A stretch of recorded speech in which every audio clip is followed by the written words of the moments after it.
जय माता दी। आप सभी का आपके अपने YouTube चैनल पे बहुत बहुत स्वागत है।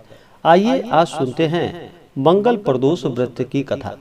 जब भी प्रदोष का व्रत मंगलवार के दिन पड़ता है तो उसे भौम प्रदोष या मंगल प्रदोष के नाम से जाना जाता है। इस बार प्रदोष का व्रत जो कि 29 मार्च 2022 दिन मंगलवार को किया जाएगा। प्रदोष का व्रत जब भी त्रयोदशी तिथि में प्रदोष काल का समय प्राप्त होता है उसी दिन इस व्रत को किया जाता है।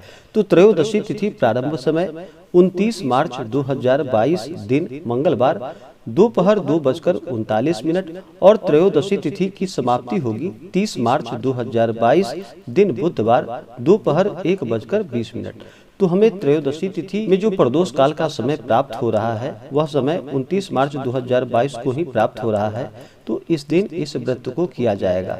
प्रदोष व्रत के दिन राहु काल का समय जो कि दोपहर 2:59 से शाम 4:32 तक राहु काल का समय होगा।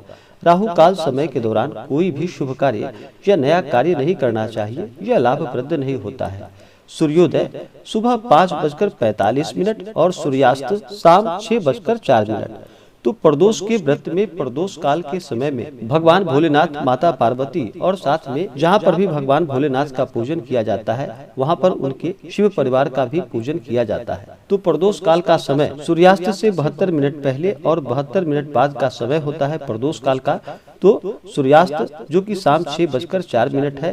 तो इस दौरान आप भगवान शिव का और माता पार्वती का पूजन करें तो लाभकारी होगा। इस दिन योग जो कि साध्य योग दोपहर 3:14 तक, उसके बाद शुभ योग। प्रदोष व्रत में भगवान भोलेनाथ, माता पार्वती और मंगलवार के दिन प्रदोष व्रत पड़ने पर इस दिन भगवान शिव के अवतार भगवान हनुमान का पूजन करना चाहिए। भगवान हनुमान जो कि भगवान भोलेनाथ के 11वें रुद्र अवतार माने जाते हैं।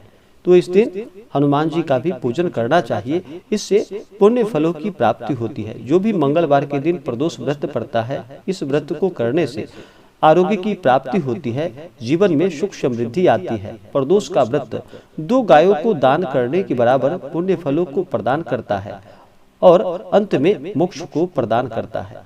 तो आइए सुनते हैं मंगल प्रदोष व्रत की कथा। तो बोलिए प्रेम से भगवान भोलेनाथ की जय, माता पार्वती की जय। कि एक नगर में एक वृद्धा निवास करती थी। उस वृद्धा की मंगलिया नामक एक पुत्र था। वृद्धा की हनुमान जी पर बड़ी गहरी आस्था थी। वह प्रत्येक मंगलवार को नियम पूर्वक व्रत रखकर हनुमान जी की आराधना करती थी। उस दिन वह ना तो घर को लीपती थी और ना ही मिट्टी खोदती थी। वृद्धा को व्रत करते हुए अनेकों दिन बीत गए। एक बार हनुमान जी ने उसकी श्रद्धा की परीक्षा लेनी चाहिए। हनुमान जी साधु का वेश धारण कर वहां पहुंच गए और पुकारने लगे कि है कोई हनुमान भक्त जो हमारी इच्छा को पूर्ण करे। पुकार सुनकर वृद्धा बाहर आई और बोली कि आज्ञा महाराज। साधु वेशधारी हनुमान जी बोले कि मैं भूखा हूँ, भोजन करूंगा, तू थोड़ी सी जमीन लीप दे। वृद्धा अब दुविधा में पड़ गई। अंततः हाथ जोड़कर बोली कि हे महाराज, लीपने और मिट्टी खोदने के अतिरिक्त आप कोई दूसरी आज्ञा दे, मैं उसे अवश्य पूर्ण करूंगी।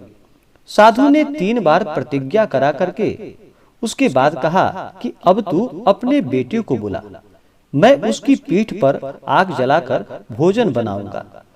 अब तो वृद्धा के मानो पैरों तले जमीन खिसक गई, परंतु वह प्रतिज्ञाबद्ध हो चुकी थी। उसने मंगलिया को बुलाकर साधु के सुपुर्द कर दिया, मगर साधु रूपी हनुमान जी ऐसे ही मानने वाले नहीं थे। उन्होंने वृद्धा के हाथों से ही मंगलिया को पेट के बल लिटवाया और उसकी पीठ पर आग जलवाई। आग जलाकर दुखी मन से वृद्धा अपने घर के अंदर चली गई। इधर भोजन बनाकर साधु ने वृद्धा को बुलाकर कहा कि मंगलिया को पुकारो ताकि वह भी आकर भोग लगा सके। इस पर वृद्धा बहते आंसुओं को पोंछकर बोली कि उसका नाम लेकर मुझे और कष्ट ना पहुंचाओ। लेकिन जब साधु महाराज नहीं माने तो वृद्धा ने मंगलिया को आवाज लगाई। पुकारने की देर थी कि मंगलिया दौड़ा दौड़ा आया और मंगलिया को जीवित देखकर वृद्धा को सुखद आश्चर्य हुआ।